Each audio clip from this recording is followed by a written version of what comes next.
Dear children, welcome to your class. Today we are going to begin course of class 11th English and we are going to start here chapter 1, The Portrait of a Lady by Khushwant Singh. Khushwant Singh is one of the well-known Indian writers of all times. He is the great author, diplomat, journalist, politician, commentator an outstanding observer and critic too.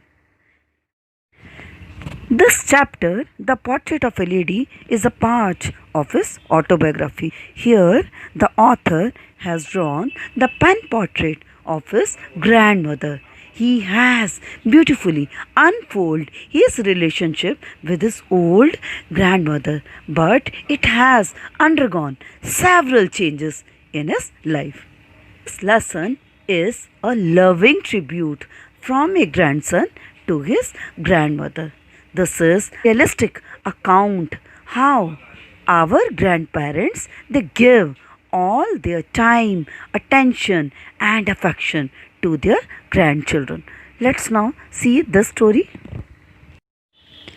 Before I start, I want to comment about the title of this chapter, that is a portrait of a lady. Portrait means drawing or pen sketch of someone. Here you will find the author. He is creating the clear and vivid picture of his loving old grandmother. You will feel that this lady is also standing before you. Let's see now the story. My grandmother, like everybody's grandmother, was an old woman. She had been old and wrinkled for the 20 years. He says just like the old grandmothers are, his grandmother, she also looked old like them. But since last 20 years, there is no change in the lady. She looked similarly old, just like he knew from the last 20 years.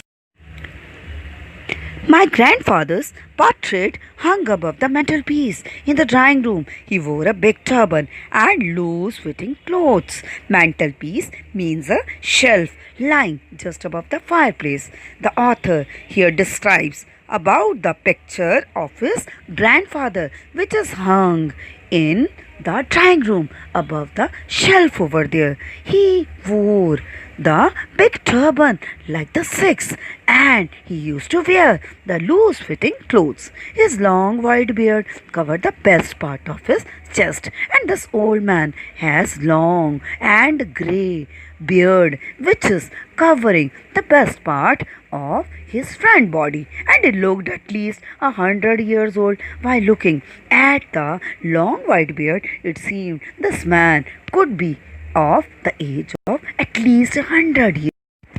He did not look the sort of person who would have a wife or children. He looked as if he could only have lots and lots of grandchildren. While looking at his photograph, nobody could ever imagine that such an old man could have a young wife or children. He looked that he could only have the grandchildren. As for my grandmother, being young and pretty, the thought was almost revolting. Revolting means hard to believe. So, it is really hard to believe that such an old man could marry to such beautiful and pretty my grandmother. She often told us of the games she used to play as a child. The author next tells how this lady used to spend her time by talking to the small children and by sharing the talks of her childhood days and childhood games with them. That seemed quite absurd. Absurd means ridiculous and undignified on her part. Undignified, that means improper or uncommon.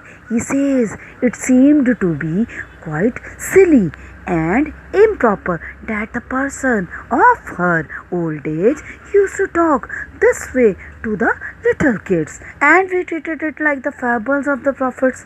Fables stands for the stories of the great saints, prophets, saints So, the author here says that we used to treat our dogs like the moral stories of the great saints and the sages. She used to tell us. So, just like we used to hear the motivational stories from her, we used to hear our talks about our childhood days and the games also, like the motivational stories of the great saints.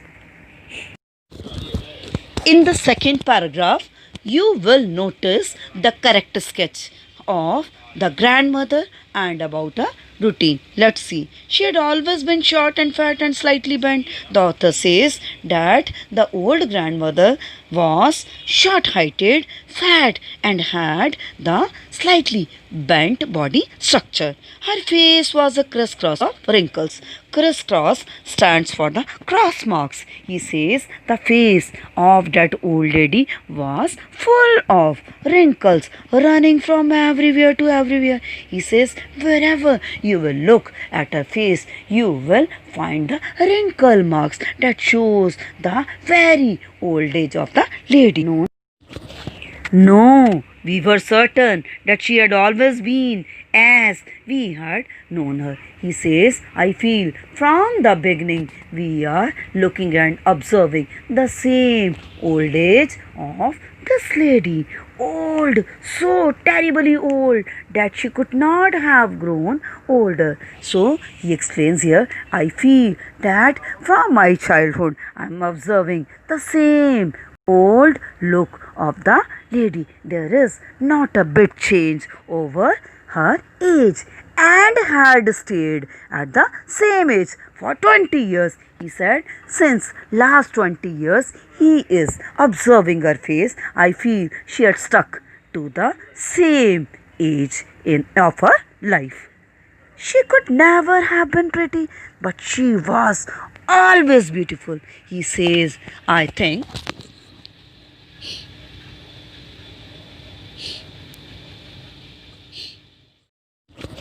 no, we were certain that she had always been as we had known her. He says, I feel from the beginning we are looking and observing the same old age of this lady. Old, so terribly old that she could not have grown older. So he explains here, I feel that from my childhood I am observing her age and had stayed at the same age for 20 years. He said, since last 20 years he is observing her face. I feel she had stuck to the same age of her life. She could never have been pretty, but she was always beautiful. Here, children, I want to mark the difference between these two adjectives. Pretty stands for the external looks and the beauty. It means the internal feelings, the heart of someone. The here author admits that though the looks of his grandmother, it was not so attractive, but she had always the internal beauty of the beautiful heart. That's why she is always loved and liked by the grandchildren. She hobbled about the house in spotless white with one hand resting on her waist. Hobbled means to walk with difficulty. The grandmother, she used to walk with difficulty throughout the house in her spotless, in her pure white color clothes which are worn by the old people in our society, with one hand resting on her waist to balance her stoop.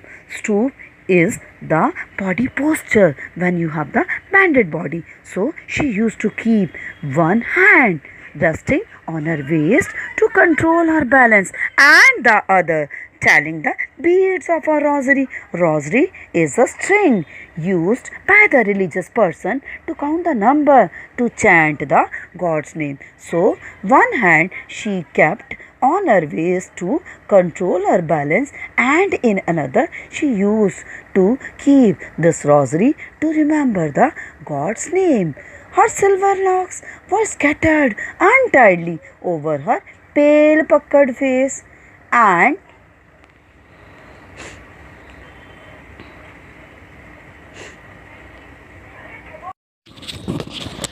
Her silver locks were scattered untidily over her pale puckered face. Silver locks means the grey hair untidily, that means not neatly combed. He says, while this lady moved in the house, her grey hair used to spread over her pale. Pale means weak. Puckered face. Puckered means old and wrinkled face.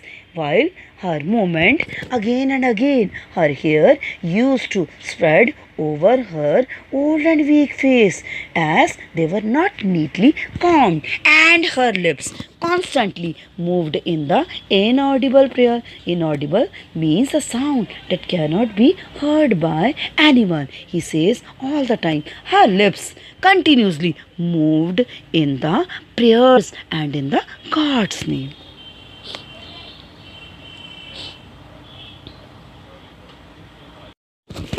Yes, she was beautiful. Here he again admits the lady had beautiful heart and reflect the divine beauty. She was like the winter landscape in the mountains. Here he compares the lady with the beautiful sights of the hills and mountains in the cold season. He said, just like we get the feeling of calmness and peacefulness when we visit the hill and mountains in the cold season, same impression you can feel while you go in contact with my grandmother. An expanse of pure white serenity. Serenity stands for the state of calm and peacefulness, breathing peace and contentment. He said she is full of calmness and peacefulness. When you go in contact with her, you can yourself feel the peacefulness and satisfaction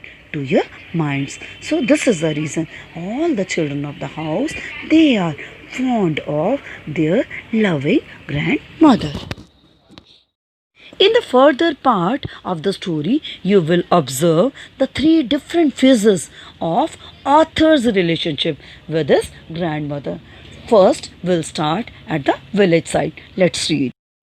My grandmother and I were good friends. My parents left me with her when they went to live in the city, and we were constantly together. Here he approves that he had strong bonding with his grandmother in his childhood, as his parents, they had shifted to the city and he was continuously living alone with his grandmother. She used to wake me up in the morning and get me ready for the school. The lady is taking care for all the needs of the author as a boy. She used to wake him up in the morning and get him ready for the school. She said her morning prayer in a monotonous sing-song. She used to say the morning prayer in the boring sing-song manner. Sing-song is the repeated, the manner of singing, while she bathed and dressed me in the hope that I would listen and get to know it by heart. He knew it very well. She used to say the prayer repeatedly so that the boy should learn it by heart and understand and bring this into the practice. I listened, he said. I used to listen because I loved her voice. He said, I used to hear her prayer because I love the sweet voice of my grandmother, but never bothered to learn it. But he said, I never cared to learn the prayers said by her. Then she would fetch my wooden slate, which she had already washed and plastered with the yellow chalk. After this, she gave me the wooden slate, which she had already washed and plastered it with the yellow chalk. The wooden slate are used in the olden time for doing the writing practice in the schools. A tiny earthen ink pot and a red pen. Tie them all in a bundle and hand it to me, and along with she used to give me a small earthen ink pot, a red pen, and which she all tied up in the form of a bundle and gave it to me. After a breakfast of thick, stale chapati with a little butter and sugar spread on it, we went to school. Stale means not fresh, as the lady was very old. She used to give him the stale chapatis of the night. So she used to give the stale chapatis by spreading the little butter and sugar over it to the boy. After taking it, both of them, they went together to the school. She carried several steel chapatis with her for the village dogs. As she was very kind lady, she used to carry many steel chapatis to feed the village dogs with her. My grandmother always went to school with me because the school was attached to the temple. The priest taught us the alphabet and the morning prayer. As you know, in the olden time, education was imparted by the religious institution. So, the grandmother used to accompany the boy to the village temple where the education is imparted to this boy too. The priest taught us the alphabet and the morning prayers. So, the priest of the temple, he used to teach them the alphabets and the prayers, while the children sat in rows on either side of the veranda singing the alphabet or the prayers in a chorus, while the time the children sit in the one side of the veranda of the temple to learn the alphabets or the prayers in the chorus. Chorus means in the group. Then my grandmother sat inside reading the scriptures. Scriptures means holy books. So, the same time, the grandmother used to sit inside the temple to read the holy books. When we had both finished, we would walk back together. So, after completing their works, both of them again come back to the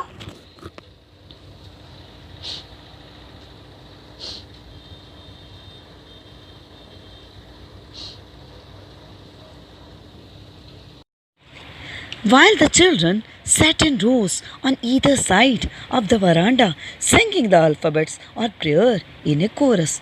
Chorus means in the group. My grandmother sat inside reading the scriptures. Scriptures means holy books. The moment the children were sitting in the open veranda in one side, singing their alphabets or saying the prayers in the group, my grandmother, she sat inside the temple reading the holy books. When we both had finished, we would walk back together. After finishing their works, they both returned back together home. When we had both finished, we would walk back together. This time, the village dogs would meet us at the temple door. He says, when we both completed our work, we returned back home. But that moment, the village dogs used to meet them at the temple door. They followed us to our home growling. He said that they used to chase them to their home. Growling. Growling is the horrible sound created by the animals and fighting with each other for the chapatis we threw to them. He says they used to chase them and they used to fight and growl to fetch the chapatis thrown by them.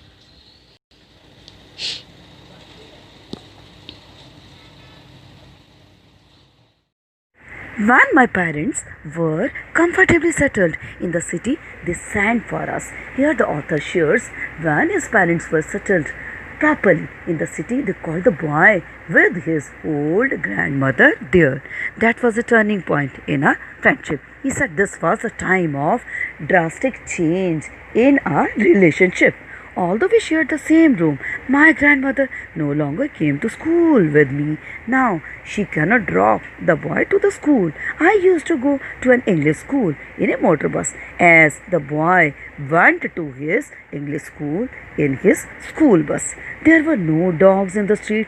Now there were not the company of even the street dogs here in the city school. And she took to feeding sparrows. Took to means to make the habit. Now the lady formed the new habit of feeding the sparrows in the courtyard of a city house. She started now feeding the sparrows of their city house in the veranda.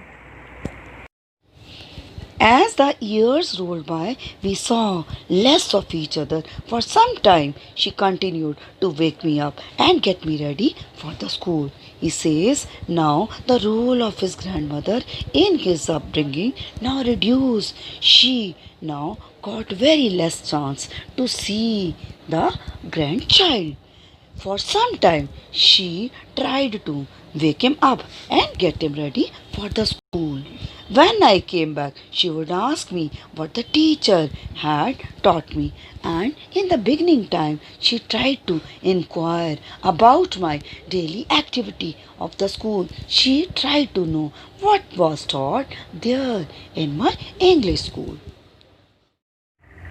In the evening, a change came over her. She did not pray. The author says, in the evening time, the changes come in the lady. That moment, she didn't pray. She collected the women of the neighborhood. She gathered the ladies from the neighborhood, got an old drum, and started to sing. Now she started now celebrating the occasion of the return of her dear and loving grandchild. I would tell her English words and little things of Western science and learning, the law of gravity, Archimedes' principle, the world being round, etc. This made her unhappy. He says the grandmother does not have faith in the English school and its teaching, so she became very angry to know that only English words and science and the laws of gravity, Archimedes' principle, and the world to be round, such things are only taught in this English school. One day I announced that we were being given music lessons. The boy told when one day he informed at home he had been taught music also in the school. She was very disturbed. She became very upset. To her, music had lewd association. Lewd means indecent connections. So, according to her, the skill is learnt by the lower caste people or very poor people. It was a monopoly of harlots and beggars and not meant for the gentle folk. Monopoly, that means sole authority. Harlots, that means prostitutes or dancers. According to her, this music art, it is learnt by the beggars or the prostitutes to make their living and not meant for the gentle people. She said nothing, but her silence meant disapproval. Though she was angry, but she did not react. Her silence showed her disapproval, her objection. She really talked to me after that, but after this incident, she now stopped talking to the boy anymore. When I went up to university, I was given a room of my own. When he went for higher studies in university, he was given his personal room. The common link of friendship was snapped now. Snap means completely broken. Now their common link also was broken. My grandmother accepted her seclusion with resignation. Seclusion stands for loneliness. Now, without raising any objection, the lady started adopting to the new situation. She rarely left her spinning wheel to talk to anyone.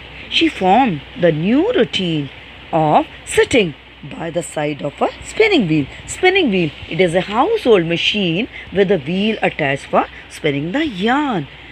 From sunrise to sunset, she sat by her wheel, spinning and reciting prayers. So, according to this routine now, from sunrise till sunset, she sat by her spinning wheel and along with she do the prayers to the God. And in this way, she stopped talking to anyone in the family. Only in the afternoon she relaxed for a while to feed the sparrows. He says in the afternoon time only she used to relax, and that moment she used to feed the sparrows while she sat in the veranda breaking the bread into little bits.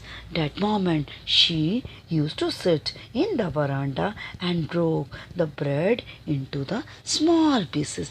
Hundred of little birds collected around her. That moment the hundred number of the small birds they gathered around her, creating a veritable bedlam. Veritable bedlam means the noisy sound created by the gathering and the chirping of the small bird. Thus, they create the noisy situation over there. Some came and perched on her legs. Perch means sit. Others on her shoulders. Some even sat on her head. She smiled but never shooed them away. The author says these birds came and sat on her every body part. Some on her legs, others on her shoulders, and some even sat on her head. But she enjoyed and amused with their company and never shooed them away. She never shouted to make them fly. It used to be the happiest half hour of the day for her. Thus, spending time with these small birds, it turned to be the most cherished and the happiest half an hour for this old lady.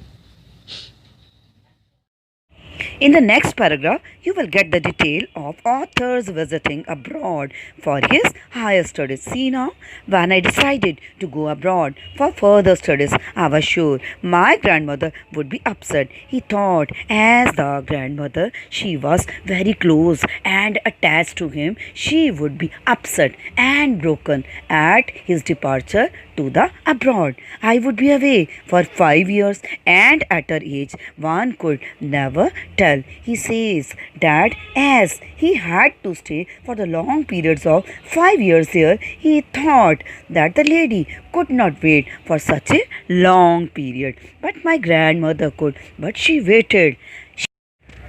She was not even sentimental. She came to leave me at the railway station but did not talk or show any emotion. But the lady, she was not a bit disturbed. She controlled her emotions and even showed her strength of mind by even going to the railway station to see off the grandchild. Her fingers were busy telling the beads of her rosary. Telling means counting. Even her fingers, they were busy in counting the beads of her rosary. That means she has concentrated her complete mind towards God. When I left, I cherished the moist imprint. Cherished means to enjoy or hold something loving. The moist imprint, moist means wet. Imprint, impression, as perhaps the last sign of physical contact between us. He said, when I left the country, I enjoyed the physical that touch of the lady, and I thought that might be the last physical connection between us. Now the next paragraph will give you description about author's return. Let's see now. But that was not so. After 5 years, I came back home and was met by her at the station. Here, the author was thinking that his last meeting would be the last sign of physical contact with her old dear lady. But he said it was not so. After 5 years, when he returned back to the country, he found the lady at the railway station. He did not look a day older, but now there was again no change in her looks. She looked just the way she did. She still had no time for words. Still, he found there was no time for this lady to waste on the worldly talks and the things.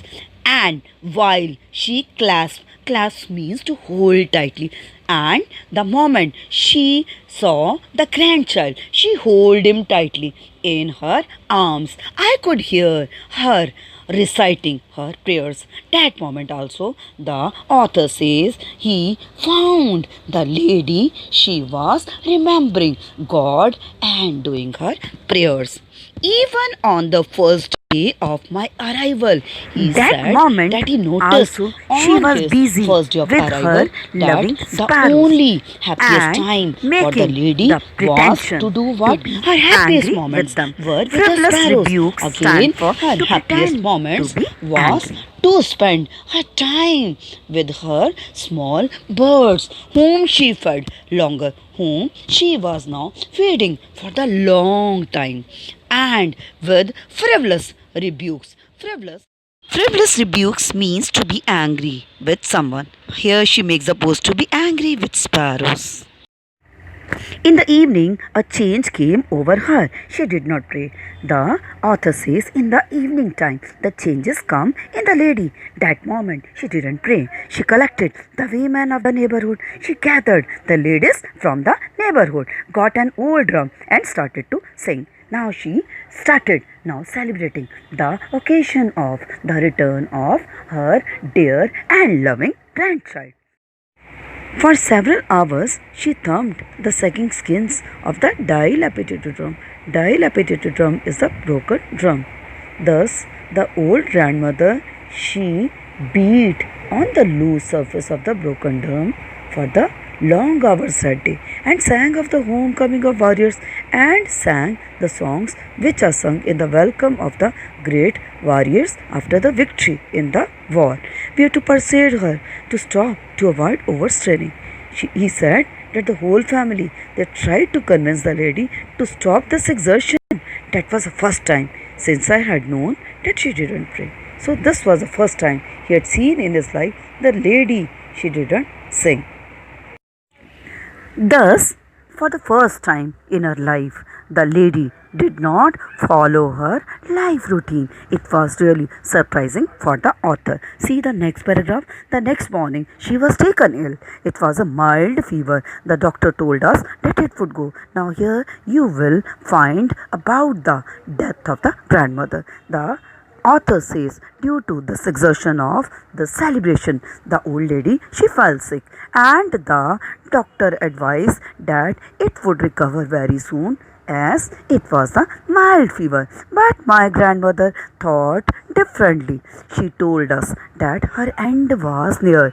But the old lady, she understood that her now end time had come and she would not survive. She said that since only a few hours before the close of the last chapter of her life, she had omitted to pray. So she understood about her approaching death. So she thought to not waste time on the worldly matters now. She now dedicated completely herself in the God's prayer. She was not going to waste any more time talking to us. So she didn't want to waste her now any time in this life. She want to devote fully to the God's name.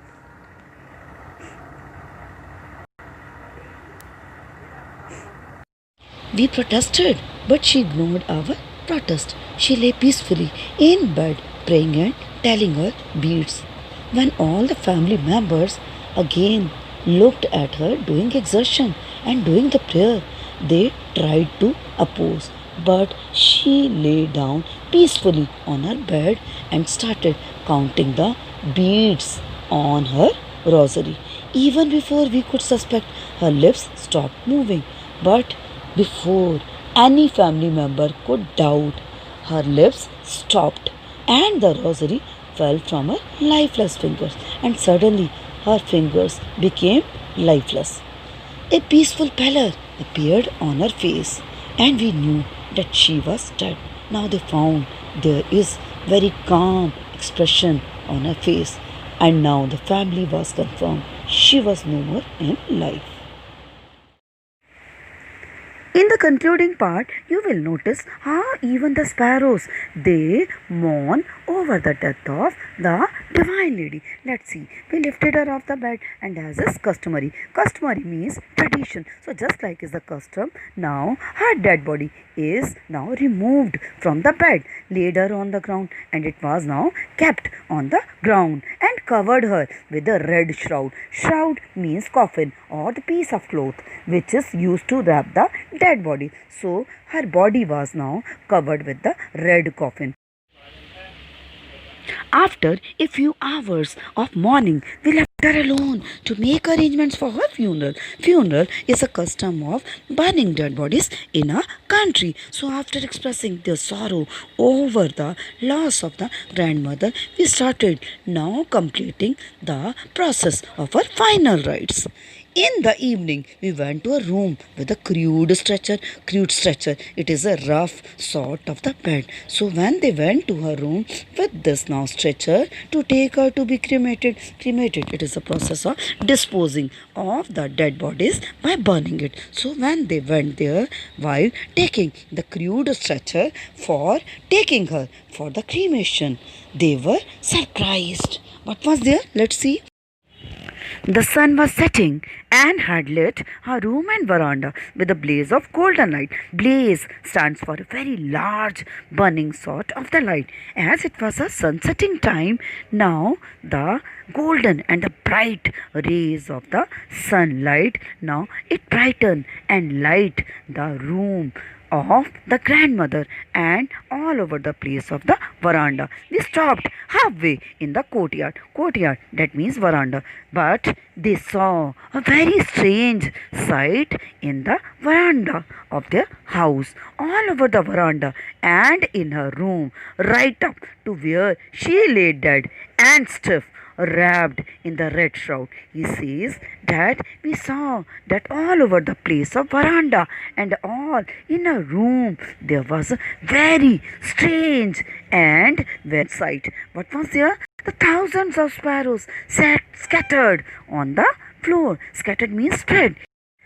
There was no chirping. It seemed to be very strange that they were not producing any sound. We felt sorry for the birds, and my mother fetched some bread for them. Now all the family members, they felt sorry for the birds. They thought the birds might be hungry. Thinking this, the mother, she brought some bread for them. She broke it into the little crumbs the way my grandmother used to, and in the similar way, just like the grandmother used to break the bread, she also broke the bread into pieces and threw it to them. She served the bread to the little birds. The sparrows took no notice of the bread, and next morning, the sweeper swept the breadcrumbs into the dustbin. The very next morning, the sweeper, he had to clean and throw those bread pieces into the garbage box. Hence, we come to know that how the sparrows, they also mourn the death of his grandmother, and they paid their silent tribute to the grandmother in their unique manner. We have come to the end of the chapter now. It's really a touching story about the relationship of the author with his grandmother. We have also come to know that how that kind-hearted and divine lady, she was equally loving and dear to the birds and animals too. I hope you have understood the story very thoroughly. To everyone for watching this video.